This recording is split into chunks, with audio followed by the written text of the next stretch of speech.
اگر کسی سے زنا ہو جائے پھر وہ اس سے توبہ کرے لیکن زنا ایک قرض ہے تو کیا یہ کرنے سے گناہ کے ساتھ وہ قرض بھی معاف ہو جائے؟ زنا قرض نہیں ہے بھائی. جو لوگ کہتے ہیں آپ سے زنا ہوا ہے تو آپ کے گھر میں کسی عورت سے بھی ہوگا، یہ ایسا نہیں ہے، ایسی کوئی بات نہیں ہے. آپ کے گناہ کی سزا اللہ کسی اور کو نہیں دے گا. تو زنا بہت بڑا گناہ ہے، بہت بڑا جرم ہے، لیکن اس کی سزا آپ ہی کو ملے گی. البتہ ایک بات ہے، جو زنا کرنے والا ہے وہ اس کا یہ راز چھپتا نہیں ہے، فاش ہو جاتا ہے، پتہ چل جاتا ہے لوگوں کو. جب لوگوں کو پتہ چلتا ہے تو اولاد کو بھی پتہ چلتا ہے. جب بیٹے بیٹیوں کو پتہ چلے گا نا تو ان کے دل میں باپ کی عزت بھی ختم اور گناہ کی برائی بھی کم ہو جاتی ہے. تو کہتے ہیں جب ہمارے باپ نے کیا تو ہم نے کیا تو کیا ہو گیا. تو پھر یہ نسلوں میں چلتا ہے، سمجھ رہے ہیں نا. اس لیے میں عورتوں سے کہتا ہوں کہ اگر آپ نے اپنے شوہر کو کسی بے حیائی کے کام میں دیکھا بھی ہے تو اللہ کا واسطہ لوگوں میں گن نہ گاؤ، چھپا دو اس کو. میاں سے بند کمرے میں لڑ لو کہ یہ کام نہ. بعض میاں انٹرنیٹ پر بیہودہ فلمیں دیکھ رہے ہوتے ہیں، عورت کو پتہ چل جاتا ہے میرا میاں یہ کام کرتا ہے، تو پتہ چل گیا بہت برا کر رہا ہے وہ، اس سے کمرے کے اندر ہی لڑو. بچوں تک یہ بات نہ محلے والوں کو نہ بتاؤ، اپنے ابا کو، اپنی بہنوں کو، اپنے بھائیوں کو مت بتاؤ. میاں بیوی ایک دوسرے کا لباس ہے نا، تو لباس کا کام عیب ظاہر کرنا ہوتا ہے، یہ عیب چھپانا ہوتا ہے. تو میاں بیوی جو پرسنل باتیں ایک دوسرے کی جانتے ہیں وہ تھرڈ پرسن نہیں جانتا. تو وہ اللہ ان کے ایک راز اس لیے تھوڑی مطلع کرتے ہیں کہ دنیا کو بتاؤ، بلکہ اس لیے کہ ایک دوسرے کے راز پہ پردہ ڈالو. تو خود لڑو، چھوڑو نہیں اس کو، ٹھیک ہے نا، لڑو کہ بھائی یہ کیا کر رہے ہو، لیکن دنیا کے سامنے اس کو ذلیل مت کرو. وجہ اس کی یہ ہے کہ عورت نے جب اپنے میاں کی برائی کسی کے سامنے، ایک بندے کے سامنے بھی کر لی نا، تو سمجھ لو کہ یہ راز کھل گیا. اب دوسرا نہیں چھپائے گا اس کو، آپ نے نہیں چھپایا، دوسرا کہاں سے؟ وہ چسکے لے لے کے بیان کرے گا. اس کے بعد آپ کی عزت بھی گئی. لوگ کہیں گے اس کی بیوی یہ فلاں کی بیوی ہے جو فلاں ایسا ہے، آپ کی عزت گئی.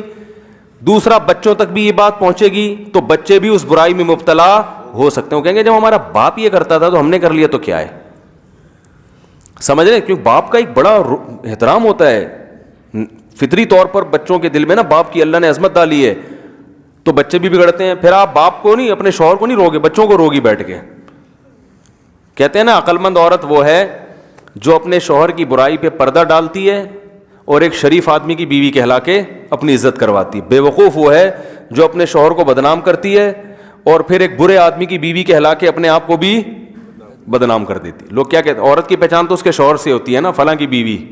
دیکھو انبیاء کرام کی، جو ہمارے نبی کی جو ازواج ہیں، اگر وہ ہمارے نبی کی بیوی نہ بنتی تو ان کی کوئی عزت ہوتی، پہچان ہوتی ہے؟ بھائی وہ مائیں بنتی ہماری. تو عورت کی پہچان میں اس کے شوہر کا بہت بڑا دخل ہوتا ہے. سمجھ رہے کہ نہیں سمجھ رہے؟ تو عورت کو چاہیے اپنے شوہر کی عزت کروائے. میں یہ بھی نہیں کہتا بے لگام چھوڑ دے اس کو، وہ کمرے میں جو مرضی بیٹھ کے کرتا رہے، ایسا نہیں ہو تو بگڑے گا. اور ایسا بگڑتا ہے پھر عورتوں کو، بیوی کو تو لفٹ ہی نہیں کرائے گا. تو چیک کریں اس کا بٹوا بھی چیک کریں. بٹوے تو خیر چیک نہ کریں، موبائل پہ گھسے نہیں اندر ہی، پرائیویسی میں تو دخل اندازی نہیں دینی چاہیے. لیکن جب کسی سے بہت زیادہ ہنس ہنس کے بات کر رہا ہو تو دیکھیں کہ ستار بھائی لکھا ہوا ہے اس نے. تو سوال یہ پیدا ہوتا ہے کہ ستار بھائی سے اتنا ہنس ہنس کے بات آپ کیوں کر رہے تھے؟ ہاں یہ کون ہے، یہ پوچھنے ستار بھائی. یعنی سوال یہ پیدا ہوتا ہے، اس طرح سے انکوائری ضرور کریں. سوال یہ پیدا ہوتا ہے، شوہر کو بٹھائیں، انکوائری کریں کہ سوال یہ پیدا ہوتا ہے کہ نہ وہ آپ کا باپ ہے، نہ وہ آپ کا بھائی ہے، نہ وہ آپ کا کوئی بچپن کا دوست ہے. اگر ہوتا تو ہمیں پتا ہوتا، بھائی میاں بیوی کو تو پتا ہوتا ہے ایک دوسرے کے بچپن کے دوست کون ہیں. تو یہ نیا کون ہے جس سے آپ اتنا ہنس ہنس کے اور ایسے گھنٹوں گھنٹوں آپ کا چہرہ ایک دم لال سرخ ہو جاتا ہے؟ تو اس طرح کی چیزیں ہوتی ہیں جس سے پھر وہ شروع میں ہی پکڑ لیا جائے نا تو وہ رک جاتا ہے. اگر یہ اس کو لڑکیوں سے دوستیوں کی عادت پڑ جائے پھر یہ کنٹرول میں نہیں آتا. پھر وہ بیوی کو تو نو لفٹ. وہ جب رنگ برنگی لڑکیاں اس کی، وہ وسیم کے نام سے، ستار کے نام سے سیو کی ہوئی ہیں اس نے. یہ بڑے ہوشیار ہوتے ہیں آج کل.